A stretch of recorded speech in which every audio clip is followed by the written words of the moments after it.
Hello students, आपका एक बार फिर से स्वागत है आपके अपने यूट्यूब चैनल लहरे सर ऑनलाइन क्लासेस में। क्लास 4 सब्जेक्ट पर्यावरण, अध्याय 24 नक्शा और मापें। तो हम इस पाठ में देखेंगे नक्शा और माप। हम नक्शा को माप करके किस प्रकार से कर सकते हैं। चलिए पाठ शुरू करते हैं। टिल्लू और मुन्नी ने अपने स्कूल की कक्षा का एक नक्शा बनाया है।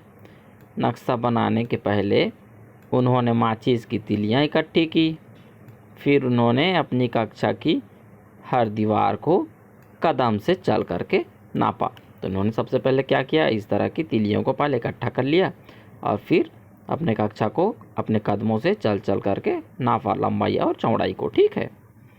दीवार जितने कदम लंबी थी उन्होंने उतनी ही तिलियाँ सीधी जमा कर रखी, यानी उन्होंने एक कदम के लिए एक तीली रखी। तो इस प्रकार एक एक तीली एक एक कदम के लिए रखा है। उसी प्रकार टिल्लू और मुन्नी ने तीनों तरफ के दीवारों को अपने कदमों से मापा एवं उसी सीध में तीलियों को रखा। तो देखिए सबको चल चल के नापा है और उसके जितने कदम हुआ है उतने कदम उसमें तीली को रखा है।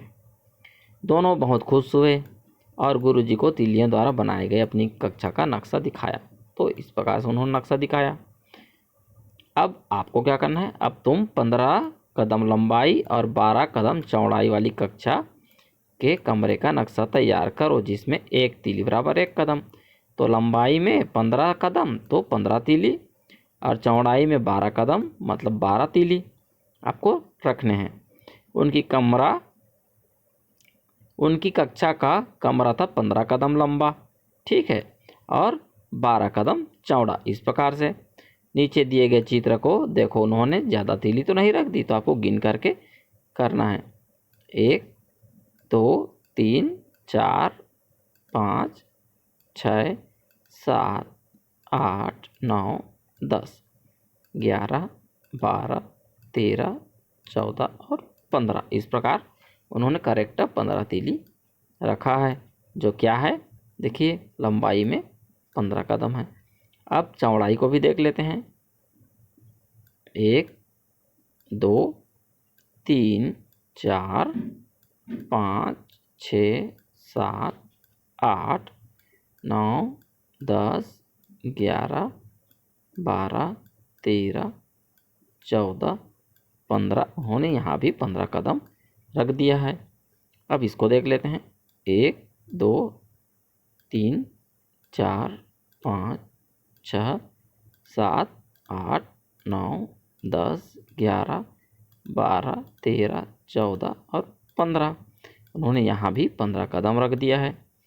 और 1 2 3 4 5 6 7 8 9 10 11 12 13 14 15। उन्होंने यहाँ भी 15 कदम के हिसाब से रख दिया है, जबकि 12 कदम होना था। ठीक है, तो यहाँ पर उन्होंने गड़बड़ कर दिया है। तो उन्हें क्या करना है, जो लंबाई है वह 15 रखनी है और जो चौड़ाई है उसे 12 कदम रखना है। ठीक है, तो इस तरह से उसको रखना था। चलिए पेज पलट लेते हैं। चलिए अगले पेज पर देखिए हमने क्या सीखा। हमने देखिए एक कदम माप के लिए टिल्लू और मुन्नी ने कितनी तीलियों का प्रयोग किया, तो एक कदम के लिए एक तीली का प्रयोग किया। हम किसकी सहायता से घर या स्कूल का नक्शा कागज पर बना सकते हैं, तो तीली की सहायता से हम लोग बना सकते हैं। अब लिखित में तुम्हारा एक कदम कितना लंबा है उसे नापो। तो अब कैसे करेंगे, हम यहाँ से यहाँ तक एक कदम चलेंगे, उसके बाद यहाँ से यहाँ स्केल से उसको नाप सकते हैं और फिर उसके माप को लिखना है। ठीक है, कदम और तीली की लंबाई में क्या अंतर है, तो हमारा कदम बहुत लंबा होता है और तीली जो है छोटा सा होता है ना, बहुत अंतर होता है। तीसरा, इस प्रकार के नक्शे बनाने के क्या लाभ हो सकते हैं, तो इस प्रकार का नक्शा बनाने का लाभ यह है कि हम कितनी बड़ी मतलब जगह को भी हम एक कागज़ में बना सकते हैं। ठीक है, अगर वह बहुत लंबा भी है तो हम मान करके छोटा सा उसको तीली के रूप में मानेंगे, तो यहाँ पर एक कागज़ में भी हम बहुत बड़े लंबाई को भी एक माप के अनुसार उसका मैप बना सकते हैं, उसका नक्शा बना सकते हैं। ठीक है, खोजो आसपास। पहला, पाठ में दिए अनुसार तुम भी अपने कमरे का नक्शा बनाओ। तो आपको अपने कमरे का नक्शा बनाना है तीली की सहायता से। तीली के अलावा किसी अन्य वस्तु के माप से अपने घर की कमरों का नक्शा बनाओ। तो आपको तीली के अलावा किसी और को भी माप के अनुसार बनाना है। तो तीली को तो एक बार करेंगे ही, साथ में और किसी चीज़ से आप कर सकते हैं। दूसरा, अपनी कॉपी की लंबाई और चौड़ाई स्केल से नापना है आपको और कॉपी में लिखना है। तुम्हारी पर्यावरण की पुस्तक का वजन तराजू की सहायता से माप करके ज्ञात करना है। तो आपके पास तराजू नहीं हो तो किसी दुकान में चले जाइए और उसका वजन करवा करके लिख सकते हैं।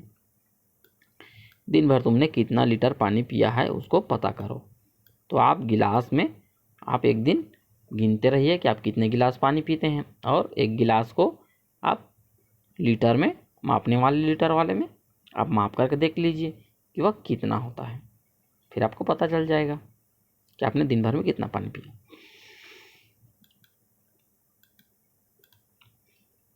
तो इसी के साथ हमारा यह पाठ समाप्त होता है। वीडियो पसंद आए तो लाइक करें, कमेंट करें, दोस्तों के साथ शेयर करें, चैनल को सब्सक्राइब करें। तो अभ्यास करते रहिए। Okay students, bye.